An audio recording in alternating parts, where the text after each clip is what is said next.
Take 3. Hello, Mrs. Sickley. My name's Diane Smith. I'm the Chief Nursing Officer, and we're here for interprofessional rounds. You know, Jennifer, your bedside nurse. I'm Shanda, I'm with pharmacy. I'm Lori, I'm with case management.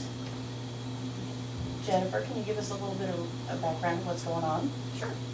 This is Miss Sickley. She's a 32-year-old patient of Dr. Oz who was admitted 2 days ago from CVICU. She is a full code, does have a advanced directive on her chart. She had left-sided CVA. She's post-MDR, complicated by diabetes. Vital signs have been stable between 100/60 and 120/70. She's been sinus rhythm with a rate of somewhere between 59 and 80. She's on the vent via trach. She's currently on a spontaneous mode, tidal volume 500, pressure support of 10, PEEP of 5, and 50% FiO2. She does have crackles and bilateral bases. Her white blood cell count was 6 on admission, but has now gone up to 12. She does have H&H is unchanged. Her electrolytes are within normal limits.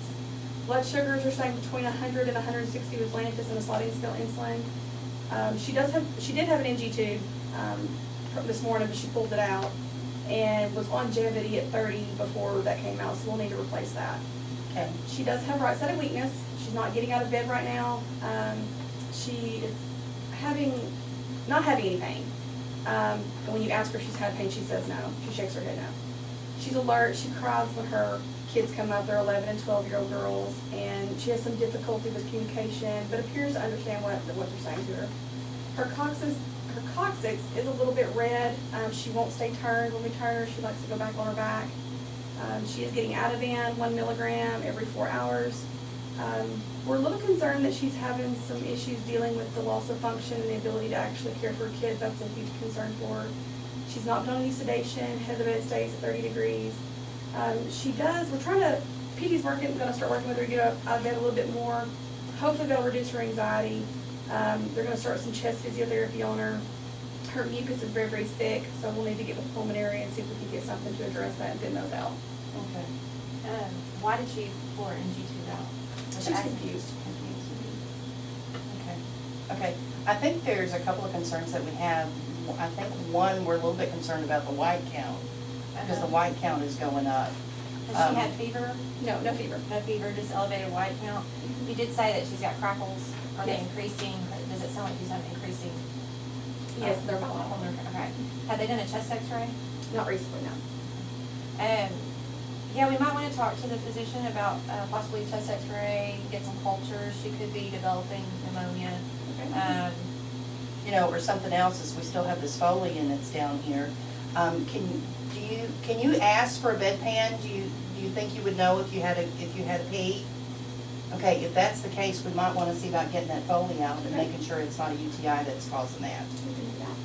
Another thing about the Ativan, that could be adding to her confusion.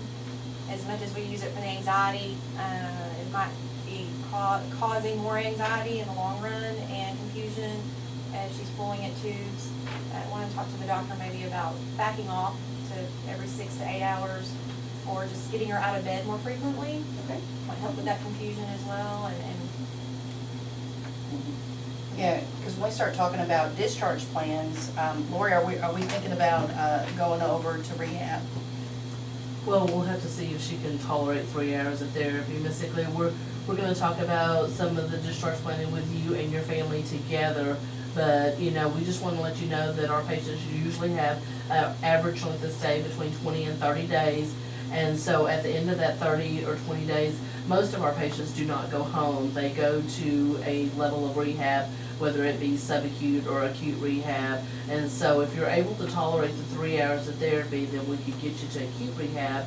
But if not, then you would be going to a slower pace, okay? Okay. Jen, now, did you say that she hasn't gotten out of bed yet? PT has been working with her on transferring to the chair and getting up in a wheelchair. She hasn't done a whole lot of that just yet. Speech came by, was working on her swallowing, and OT is trying to work with her getting her ADLs back, being independent with those.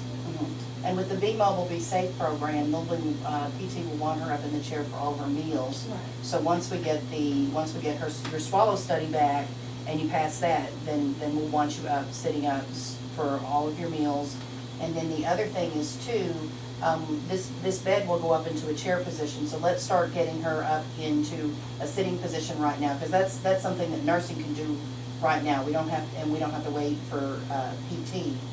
And then, because you'll need to get her up, nursing will need to get her up along with PT also. So, Jennifer, is she on any DVT or peptic ulcer prophylaxis? She's on Lovenox, but no PUD prophylaxis. Okay, but you did say her tube feed was running at 30 mils. at 30? okay.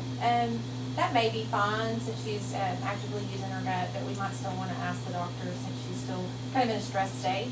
They want to add some Protonix or Prilosec. Okay. Do you have any questions for us? And Jen, do you have any other concerns?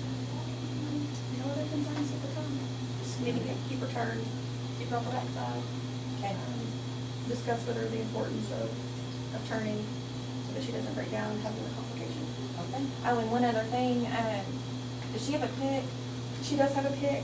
I was gonna talk with her doctor since her white count's going up to see if they wanna do any antibiotics, and then if not, we're not using for anything, she's off sedation, so we'll try to pull her if they don't.